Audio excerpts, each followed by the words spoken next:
Oi, gente, tudo bem? Meu nome é Elaine, sou professora de História e no vídeo de hoje nós vamos falar sobre a cultura brasileira no período da ditadura militar. Então, sem perder tempo, vamos para o vídeo.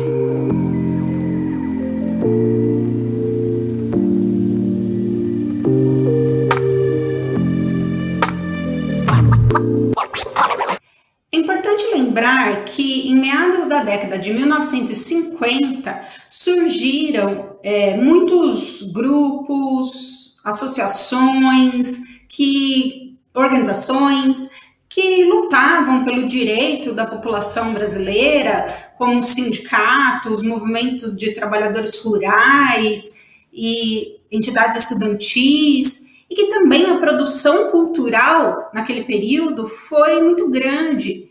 A época do governo JK, por exemplo, foi a época em que a Bossa Nova surgiu. Inclusive o JK ficou conhecido como presidente Bossa Nova. Então a produção cultural no Brasil, ela sempre foi grande. Lógico, de acordo com cada época. Lembrem-se que nós passamos pela ditadura do Estado Novo, varguista.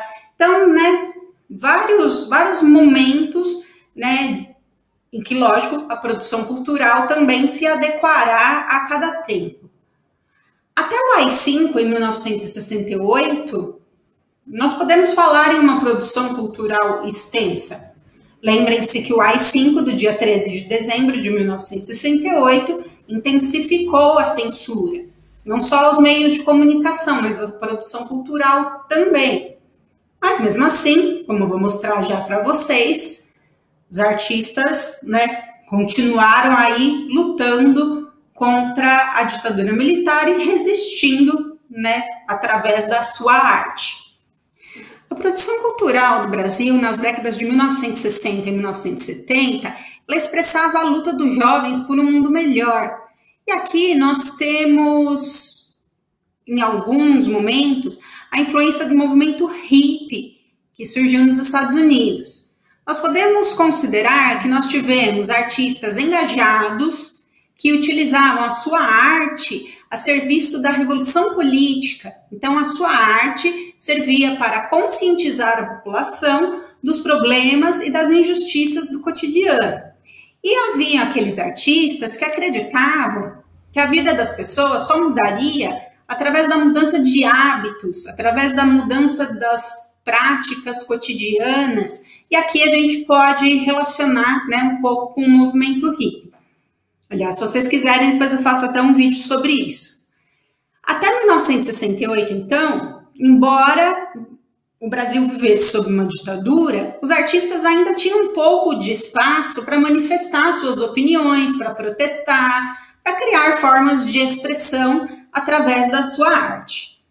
Após 1968, como eu já disse para vocês, aí as coisas vão ficar um pouquinho mais difíceis. Mas mesmo assim, os artistas continuaram a produzir. Eu vou dar aqui alguns exemplos de movimentos artísticos durante as décadas de 1960 e 1970 no Brasil. Vou começar falando sobre o cinema novo, que surgiu aí no início dos anos 1960 e teve como seu principal expoente o cineasta Glauber Rocha, que tem como seus filmes mais conhecidos Deus e o Diabo na Terra do Sol e Terra em Transe. Esse cinema do Glauber Rocha, reconhecido internacionalmente, ele chocou os conservadores, porque não era aquela historinha de amor, aquele filme romântico, onde o mocinho e a mocinha ficam juntos no final e todos foram felizes para sempre. Aquela narrativa linear, de início, meio e fim, bem demarcados. O cinema do Glauber Rocha é um cinema de crítica social, mostrando a miséria, mostrando o subdesenvolvimento. A filmagem dele utilizava uma linguagem pouco convencional, contava uma história em flashback, então aquelas cenas que vão e voltam, o passado, o presente. Isso acabou chocando muito os mais conservadores. O cinema do Glauber Rocha, como eu disse para vocês, é conhecido mundialmente, utilizou-se aí do cotidiano das pessoas para criticar a ditadura militar, como no filme Terra em Transe, de 1964, e o filme Deus e o Diabo na Terra do Sol chegou a ser indicado à Palma de Ouro, Festival de Cinema de Cannes, na França, que é um dos festivais, né, mais importantes do cinema até hoje. Então, né, um cinema de sucesso que fez com que o Brasil fosse reconhecido no exterior. Temos também a música de protesto contra a ditadura militar. Os artistas, os compositores, usavam da sua arte para protestar contra um regime que tirou da população vários direitos. Nós temos vários nomes da música popular brasileira que se engajaram aí, né, nessas músicas, né, para protestar contra a ditadura militar. Dentre esses artistas está o Geraldo Vandré, com sua música Pra Não Dizer Que Não Falei das Flores. O refrão da música, vem, vamos embora, que esperar não é saber, quem sabe faz a hora, não espera acontecer, virou um hino da juventude que saía às ruas protestando contra a ditadura militar. Aqui mostra essa foto, Geraldo Vandré se apresentando no Festival da Canção de 1967. Já falo mais sobre esses festivais. Geraldo Vandré foi preso, inclusive, né, pela ditadura militar. A música acabou se tornando, né, um hino aí dos jovens por criticar a estrutura social brasileira, a miséria, e chamando a população a se unir, né, a usar o poder da flor contra o poder dos canhões. Então, assim, né, nós vamos nos juntar, né, não vamos esperar e vamos nos unir para que esse período da história do nosso país acabe logo. Então vamos lutar, né, assim, a força da coletividade contra os militares no poder. Como eu falei para vocês, o Geraldo Vandré apresentou a sua música no Festival da Canção, que são esses festivais, que foram esses festivais. A partir de 1965, esses festivais, que eram promovidos pela TV Record e pela TV Excelsior, que não existe mais, eles fizeram muito sucesso entre a população brasileira. Era um concurso. Então, os compositores inscreviam as suas músicas, eles podiam ser os intérpretes ou não, e tinham jurados que iam escolher, né, a música da sua preferência. Essas apresentações eram feitas em teatros, né? Esses festivais, melhor dizendo, eram realizados em teatros e ficavam lotados. As pessoas torciam pelas músicas, literalmente, tinha torcida pelas músicas. Levavam faixas, apito. Quando você entrava no teatro para assistir ao vivo, você recebia, né, as letras das músicas inscritas para poder acompanhar. Então, assim, as pessoas realmente se envolviam mesmo com a coisa. E no festival de 1967, a música preferida do público era a música do Geraldo Vandré, para não dizer que não falei das flores, que estava concorrendo com uma composição do Chico Buarque e do Tom Jobim, chamada Sabiá, interpretada pelas irmãs Sinara e Cibele. Quando os apresentadores anunciavam a canção vencedora, aí lógico que tinha todo, né, aquele burburinho lá no teatro. E quando a música Sabiá foi anunciada, as pessoas que estavam no teatro ficaram tão bravas, que a Sinara e a Cibele foram cantar a música, que era assim, né? A canção vencedora, a canção tal. Aí quem interpretava ia lá cantar. Então as pessoas ficaram tão bravas e vaiaram tanto que quase não se ouvia as duas cantarem. Em 1968, por exemplo, no último festival antes do AI-5, Chico Buarque apresentou a canção Roda Viva, onde ele interpretava a música junto com o quarteto MPB4, Roda Viva, que é uma crítica à ditadura militar, e uma das músicas dele que fez, né, um grande sucesso, né, justamente por criticar o regime militar. E depois do AI-5, as coisas se tornaram um pouco mais complicadas. E aí os artistas não podiam compor livremente, não podiam fazer suas críticas abertamente, né, aos militares, porque correriam o risco de serem presos. As coisas se tornaram mais complicadas porque os artistas tinham que mandar suas composições para um órgão lá em Brasília, que ia analisar as músicas. As composições tinham que ser mandadas em 3 vias: o nome da música, o nome do compositor, documento de identidade, essas coisas todas.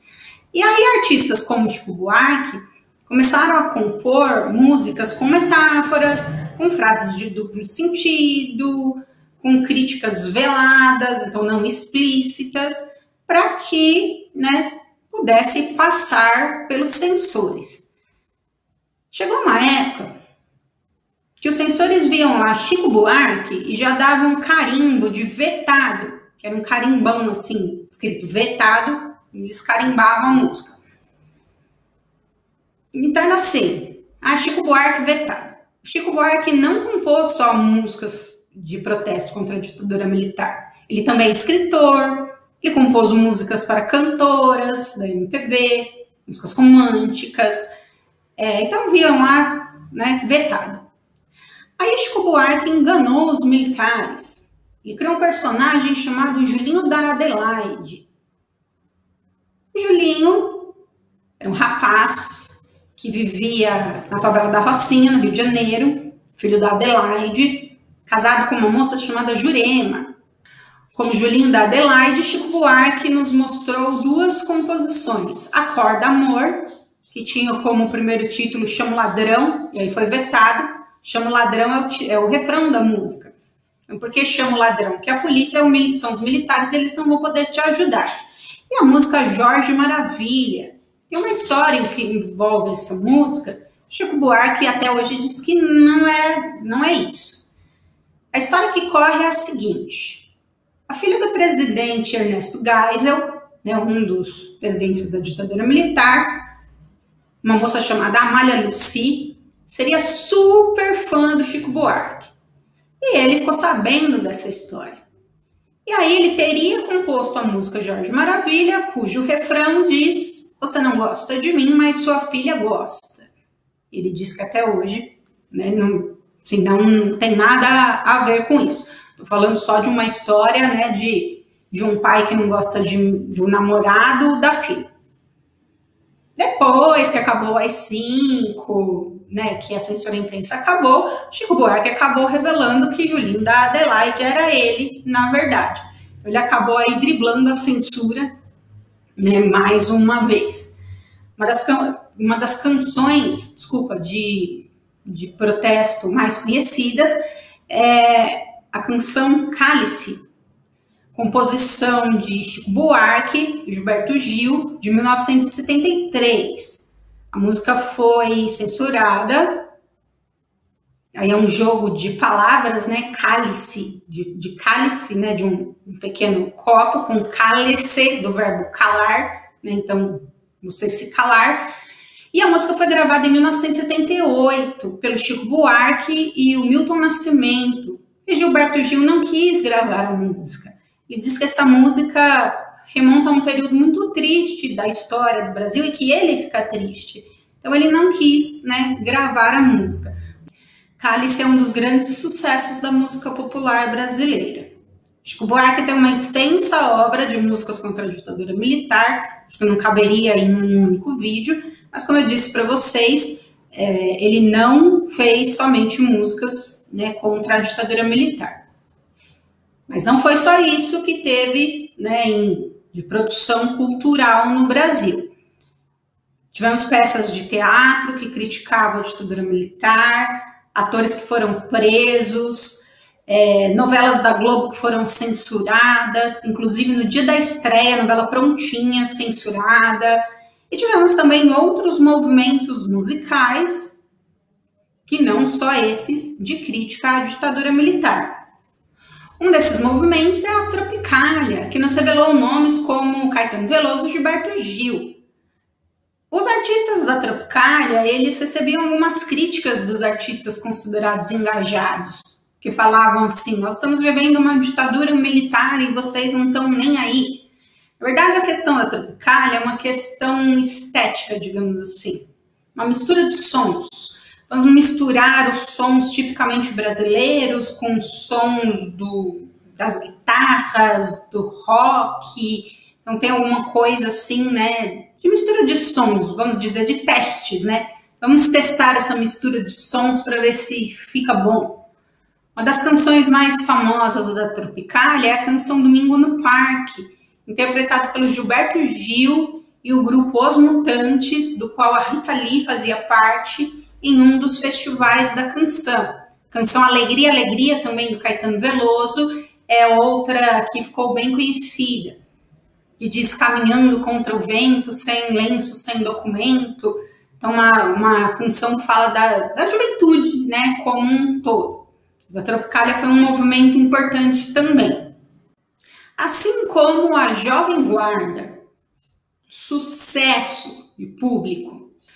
Jovem Guarda que nos revelou nomes como Roberto Carlos, que é este no centro aí da foto, Erasmo Carlos, que faleceu recentemente. Aliás, aconteceu uma coisa, abrindo um parênteses aqui. Estava falando sobre esse movimento em sala de aula, que o Erasmo Carlos faleceu numa terça-feira, né? Então, estava explicando a matéria, falei sobre o Erasmo Carlos na terça-feira, na última aula da manhã, mais ou menos meio-dia. Cheguei em casa à tarde, peguei o celular no meio da tarde, tinha anunciado a morte do Erasmo Carlos. Na hora eu lembrei, né, dos alunos que vieram aí comentar comigo no dia seguinte: ah, professora, você viu, você falou dele ontem, ele faleceu. Então, uma coincidência aí que acabou acontecendo. Um dos grandes nomes da nossa música, o Erasmo Carlos, que acabou nos deixando aí, né, agora, no ano de 2022. Mas a Jovem Guarda era um movimento que foi influenciado pelo pop rock internacional, era muito mais despolitizado que a Tropicália, um movimento assim, onde eles expressavam o cotidiano da juventude, as paixões, as reflexões estéticas, tinha uma gíria própria, que acabou fazendo sucesso entre os jovens, e o Roberto Carlos se tornou um dos grandes ídolos da música brasileira nesta época da Jovem Guarda. Aliás, ele está aí na foto com essa moça, né, a moça de cabelos compridos aí, a Vanderleia. Ele tinha um programa na TV Record chamado Jovem Guarda, que era conhecido no Brasil todo, que era um sucesso de audiência. E os setores conservadores, né, as pessoas mais conservadoras, não gostavam muito desse movimento. Porque o Roberto Carlos tinha cabelo comprido, o Rony Von também, que era o príncipe da Jovem Guarda, tinha cabelo comprido. Alguns dos moços, né, da Jovem Guarda usavam brincos, assim, onde já se viu, o homem usa brinco. E as moças, como a Vanderleia e a Martinha, que não está aparecendo aí na foto, moças muito bonitas, cabelos compridos, e que apareciam na TV de mini saia. Mini saia, né? Não é micro saia, mini saia, no meio da coxa. Então, assim, um escândalo aparecer, né, de mini saia na televisão. Então, o movimento fez muito sucesso entre os jovens. Roberto Carlos é considerado aí, né, o rei da música popular brasileira, e que até hoje, né, é tradicional o seu especial de Natal transmitido pela TV Globo. Então, eu mostrei aqui para vocês um pouquinho, né, da produção cultural brasileira durante as décadas de 1960 e 1970. Espero que você tenha gostado do vídeo, que ele tenha te ajudado. Eu vou deixar aqui nos comentários a indicação de 2 livros sobre a ditadura militar que eu li recentemente e achei muito interessante, sobre os bastidores, né, destes governos. Então, vou deixar aqui nos comentários. Aliás, se você ficou com alguma dúvida ou tem alguma sugestão, deixe seu comentário também. Não se esqueça de curtir o vídeo, compartilhar com seus amigos, se inscrever no canal e ativar o sininho para não perder nenhuma novidade. Vou deixar como tela final o vídeo que fala sobre o governo Figueiredo, que foi o último presidente da ditadura militar. Caso você ainda não tenha visto ou tenha ficado com alguma dúvida, então vou deixar aqui como indicação para vocês. Então, muito obrigada a todos que me acompanharam até aqui. Um beijo e eu vejo vocês no próximo vídeo. Tchau, até mais!